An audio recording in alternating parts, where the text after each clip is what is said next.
nous nous trouvons dans cet espace de sérénité et de majesté qu'est la forêt de Souaille.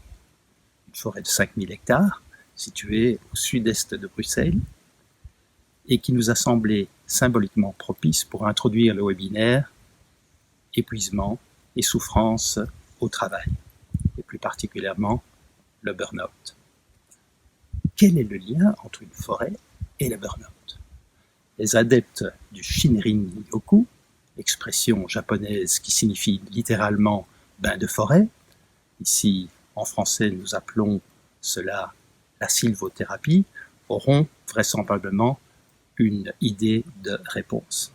Nous avons en effet pu observer qu'une grande partie des personnes en burn-out sentaient intuitivement l'appel de la forêt. C'est comme si les arbres ou la proximité des arbres les réénergisait. Ce phénomène empirique sera sans doute validé de manière plus scientifique dans les années à venir. Bonjour, je m'appelle Marc De Wilde, coach depuis 2003 et à côté du coaching de dirigeants, je consacre 1 à 2 jours par semaine à l'accompagnement de personnes en burn-out et ce au sein d'un réseau pluridisciplinaire fondé par le Dr Mesters, ici présent. Patrick Mesters est médecin, neuropsychiatre et a également fondé l'Institut européen d'intervention et de recherche sur le burn-out. Nous avons donc parmi nous un des grands spécialistes de la question. Voilà pour les présentations. Nous connaissons tous quelqu'un dans notre entourage qui a été confronté au burn-out. Le mal est donc répandu. Mais Patrick, a-t-on une idée plus précise de l'ampleur du phénomène? On a une idée plutôt vague de l'ampleur du phénomène et cette ampleur varie non seulement en fonction, je dirais, des pays, mais également des professions. Si bien que l'on sait, par exemple, que dans le domaine du soin, le domaine médical et paramédical, le taux de burn-out dans cette population peut atteindre, dans certaines spécialités, jusqu'à 50% de la population au travail. Et de manière très schématique, et si j'ai bien compris, la différence entre la dépression et le burn-out va dans le sens où la dépression serait plutôt un mal d'origine endogène, c'est-à-dire venant de la personne, tandis que le burn-out aurait plutôt des causes exogènes. Voilà. Il est très délicat de faire d'emblée le diagnostic entre burn-out et dépression majeure. C'est la raison pour laquelle le diagnostic de burn-out doit être posé par un médecin avant toute autre intervention. Dans la dépression majeure, il y a également donc des phénomènes de type biologique qui expliquent les symptômes.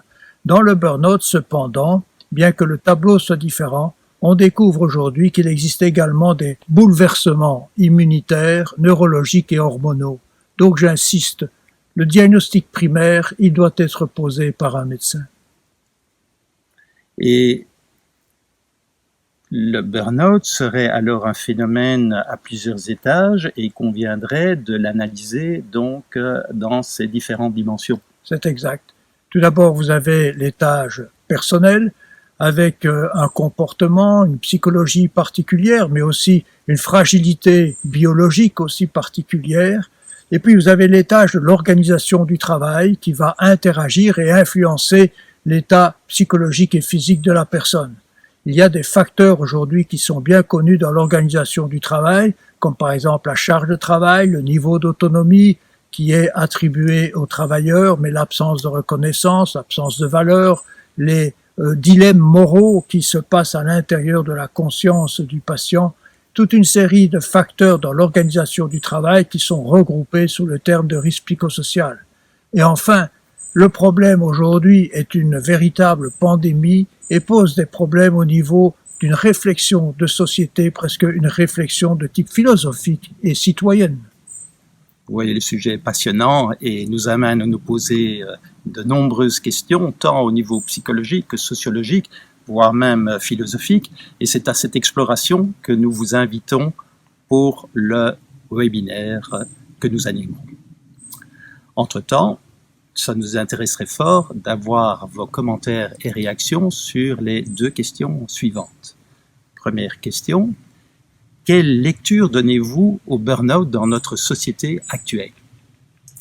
Deuxième question, puisque nous avons la chance d'avoir un psychiatre spécialiste du burn-out sous la main, quelles questions souhaiteriez-vous lui poser?